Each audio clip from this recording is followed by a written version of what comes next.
Assalomu alaykum, hurmatli biologiya fani ixlosmandlari. Bugun siz bilan 7-sinf biologiya darsligidan tirik organizmlarning xilma-xilligi mavzusi bilan tanishamiz. Yer yuzida 8 millionga yaqin tirik organizmlarning turlari mavjud bo'lib, shulardan 2 millionga yaqini o'rganilgan. Tirik organizmlar kelib chiqishi, o'xshashlik darajasi, tarixiy rivojlanishiga qarab guruhlarga, ya'ni sistematik birliklarga birlashtiriladi. Organik olam sistematikasidagi eng kichik birlik tur hisoblanadi. Har qanday organizm ma'lum bir turga mansub. Bir-biriga yaqin hayvon turlari urug'larga, urug'lar oilalarga, oilalar turkumlarga, turkumlar sinflarga, sinflar tiplarga, tiplar esa hayvonot dunyosiga birlashtiriladi.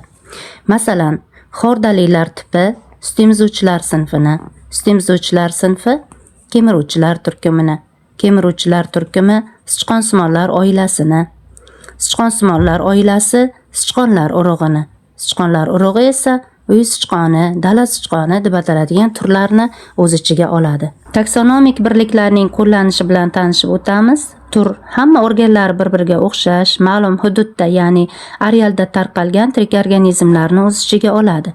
Masalan, sariq do'lana bitta tur. Tog'da sariq do'lana turiga mansub bo'lgan o'simlik tuplari o'sadi. Ular guli, mevasi, bargi va boshqa belgilari bilan o'xshash bo'lganligi uchun bitta turga kiritilgan.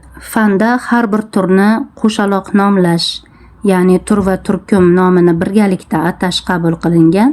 Bu binar nomenklatura deyiladi. Turni qo'sh nom bilan atashni birinchi bo'lib shved tabiatshunosi Karl Linne fanga kiritgan. Masalan, piyoz turkumga mansub so'z bo'ladigan bo'lsa, sarimsoq piyoz, anzur piyoz deydigan bo'lsak, unda biz tur haqida ma'lumot bergan bo'lamiz. Demak, sarimsoq piyoz yoki anzur piyoz tushunchalarini qo'llayotganimizda, piyoz so'zi turkumga mansub, sarimsoq, anzur so'zlari esa piyoz so'ziga qo'shilganda turni qo'shaloq nomlashni yuzaga keltiradi. Mana shuni biz binar nomenklatura deb ataymiz. O'zaro o'xshash turkumlar birgalikda oilaga birlashadi. Masalan, bodom turkumi, olma turkumi, o'rik, na'matak, do'lana turkumlari birlashib, ra'nodoshlar oilasini hosil qiladi. Biz gulli o'simliklarni ikkita sinfga ajratamiz: ikki urug' pallalilar sinfi va bir urug' pallalilar sinfi. Ikki urug' pallalilar sinfiga ra'nodoshlar oilasi, karamdoshlar oilasi, sho'radoshlar oilasi, gulxayridoshlar oilasi, burchoqdoshlar oilasi, tuzumdoshlar oilasi, tokdoshlar oilasi, qoqo'tdoshlar oilasi kabi oilalar birlashadi va bular ikki urug' pallalilar sinfini hosil qilsa, loladoshlar, bug'doydoshlar, piyozdoshlar oilalari esa bir urug' pallalilar sinfini hosil qiladi. Turkum bir-biriga yaqin bo'lgan turlardan tashkil topgan.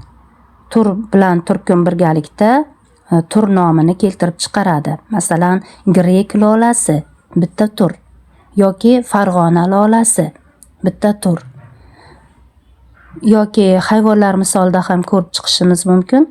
Masalan, ikki o'rkachli tuya, bir o'rkachli tuya tushunchalarida, demak, ikki o'rkachli tur nomi, tuya esa turkum nomiga tegishli, yoki bir o'rkachli tur nomiga, tuya esa turkum nomiga tegishli bo'ladi. Bir va ikki urug' pallalilar sinfiga oid bo'lgan o'simliklarning barchasi gulli o'simliklar bo'lganligi uchun bu ikkita sinf gulli o'simliklar yoki yopiq urug'li o'simliklar bo'limiga birlashtiriladi.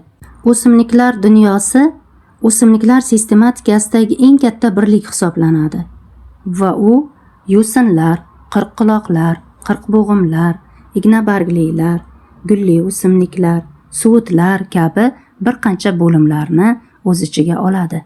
Organik olam ikkita katta dunyoga ajratiladi: prokaryotlar va evkaryotlar dunyosi. Prokaryotlarga bakteriyalar, evkaryotlarga esa protokistidalar, zamburug'lar, o'simliklar va hayvonlar dunyosi kiradi. Prokaryotlarning hujayrasida yadro bo'lmaydi. Evkaryot hujayrasida esa yadro mavjud. Demak, bugungi darsimizda siz bilan tirik organizmlarning xilma-xilligi haqida qisqacha ma'lumotga ega bo'ldik. E'tiboringiz uchun rahmat.